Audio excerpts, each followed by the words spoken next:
asalaamaaleykum ñi ngi nuyu ñëpp di leen ziar madame la ministre gannaaw interpellation yi ñu fi def ci kaw interne yi xam naa ni su ma ci yokkaate suma kàddu du la sonal ci dégg ko day tekki rek itte ak illa bi nga xam ni am nañ ko ci préoccupation wu cas interne yi may wax ni ñoom ak les DS yi ay préoccupation la bëgg nañ ci aussi am ci ay réponses yoo xam ne dina dalal suñu xel dalal seen xel ñoom madame le ministre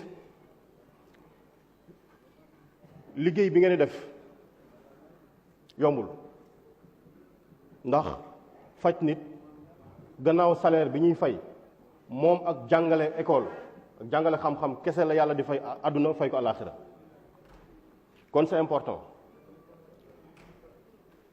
mais dafa am loo xam ne lii c'est le métier général de la santé qui le demande mooy l'étymologie de responsabilité répondre de soi-même justifier des actes vis-à-vis de nous-mêmes répondre à l'autre répondre devant le patient répondre à sa souffrance répondre devant la loi répondre devant les tiers les familles et les institutions. Cette responsabilité-là mooy indi cette citation que je voudrais reprendre du professeur Abdoul Kane qui avait écrit son livre L'éthique, le soignant et la société.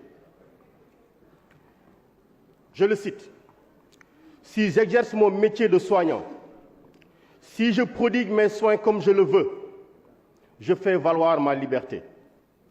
Si j'exerce mon art du mieux que je dois le faire, selon des règles que je souhaite universelles, qui mettent par exemple le respect de la personne humaine au cœur de l'exercice médical, j'exprime une responsabilité fondée sur ma conscience.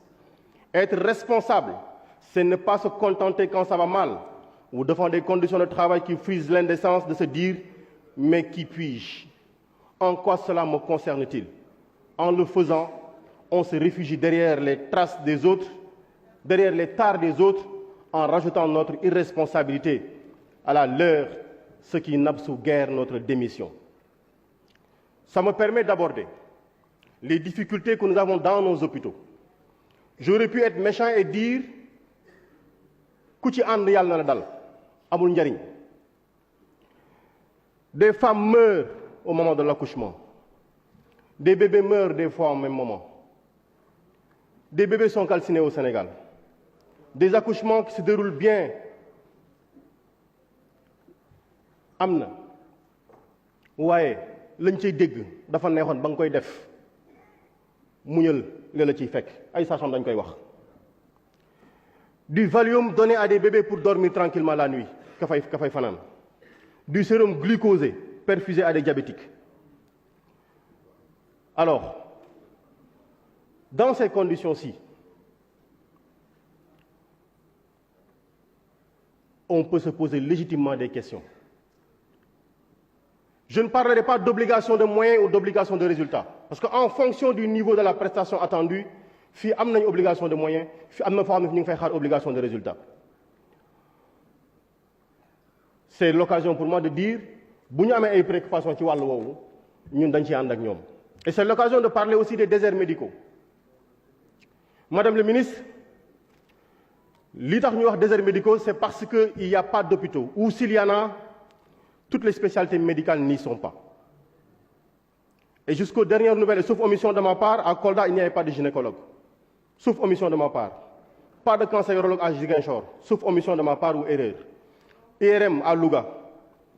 Alors, pendant ce temps, le personnel engagé à l'hôpital de Dantec est quasiment envoyé au chômage.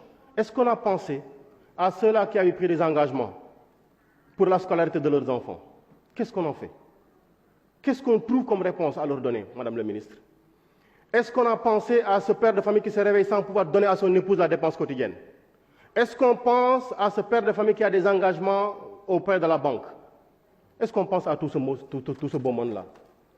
Je parle de la formation continue des médecins, Madame le ministre. Combien de médecins en 2020 et 2021 ont bénéficié de la formation continue? Dans quelle spécialité? Et aujourd'hui, quand ils ont été de retour, est-ce qu'ils ont pratiqué avec quel matériel ils l'ont fait? L'exemple simple que je prends, si je prends par exemple l'exemple de la transplantation rénale, combien ont fait des formations continues? Quand ils sont revenus, combien sont en train de l'exercer? Madame le ministre, on l'a dit tout à l'heure, il y a un nombre important de démissions. Qu'est-ce que vous prévoyez de faire pour juguler cela, atténuer cela? Et comment faire pour atteindre également les mises en disponibilité au niveau des ONG et autres organismes et les migrations vers les pays réputés payer mieux? Madame le ministre, je ne suis pas allé sur Google. Ma grand-mère, Safiatou Mbeng, était matrone. On lui avait donné ce qu'on appelle haricot, avec ciseaux. Elle était fière de ça. Madame le ministre, est-ce qu'il n'est pas possible de faire cette formation-là? Si vous avez une sage-femme ou assister, ñu defal leen formation yi ci war ànd ak ñoom ci liggéey boobu pour fa nga xamante ne fi yegguñu fa ñu mën faa taxawee jigéen ñi. Madame le ministre, un médecin légiste à Ziguinchor a déclaré qu'un jeune est succombé des suites du fait qu'il y avait un arme contondant moo ko faat. L'expertise contradictoire a dit qu'il a été tué par balle. Je voudrais savoir, quand on est confronté à cette situation-là, que répond la médecine? Que répond l'administration? Madame le ministre, tout ce qu'on dit ici n'a qu'un seul objectif: apporter des réponses à des préoccupations, parce que la santé est un bien de consommation courante. Nous ne sommes pas en train de faire le discours d'un combat politique inutile. Nous ne sommes pas venus ici pour cela. Si nos questions ne sont pas pertinentes, dites-le nous, Madame le ministre, on ne posera plus de questions. Mais si elles sont pertinentes, nous espérons simplement des réponses. Parce que nous ne parlons pas pour nous-mêmes. Nous ne sommes pas allés sur Google pour traîner. Parce que ce sont nos femmes et nos enfants qui sont dans les hôpitaux. Parce que ce sont nos mères, nos grands-parents qui sont dans les hôpitaux. Qu'est-ce que tu contentes de la situation actuelle? Qu'est-ce que tu contentes? L'iki dal yalla na la dal. Mais je pense que yalla nañ ci yalla musal parce que ñun yéné wuñ ko kenn. On vous encourage parce que le travail n'est pas facile. On vous encourage. Daanu dajul suuf. Mais les efforts doivent être multipliés, accentués, parce que c'est un bien encore de consommation courante sénégalais ci deug. Et monsieur le ministre des Finances, li may terminer. Yéen une taxation bu bees. Monsieur le ministre des Finances. Ndax les exonérations yi amoon sur la TVA sur les locations de chambre, article 361 du code général des impôts yéen a ko dindi li muy indi mooy ça va augmenter le coût des prestations dans les établissements privés de santé. Madame le ministre, je terminerai simplement par dire les banques de sang, les citoyens sénégalais aujourd'hui bëgg nañu fu ñu dégg nit soxla na deret ñu dem mayi ko. Mais exemple bi ma la jox mooy hôpital régional de Thiès 125 poches kese la ñu am.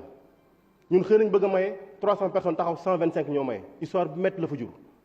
Li ñuy ñaan mooy bu fekkee mën naa nekk ñun ñëpp benn lañ gis nga deret ji bu jotee ki koy soxla amul fu mu far, ki koy soxla amul daayira, ki koy soxla amul diine.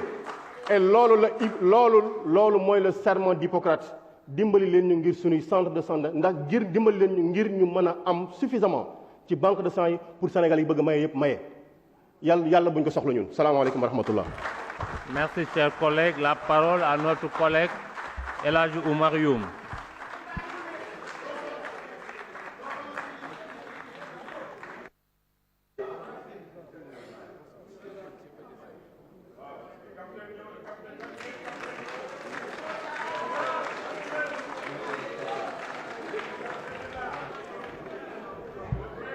Je vous remercie, Monsieur le Président, Madame, Monsieur les ministres, honorables collègues.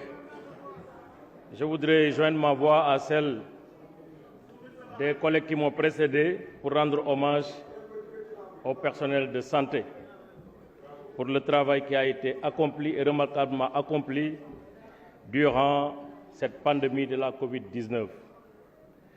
Madame le ministre, je voudrais à cet instant solennel saluer la capacité, la compétence et la faculté d'adaptation de ce personnel de santé qui a pu nous permettre de faire face à cette pandémie et de permettre au Sénégal de rester debout. Madame le ministre, cette riposte fondée sur l'expérience tirée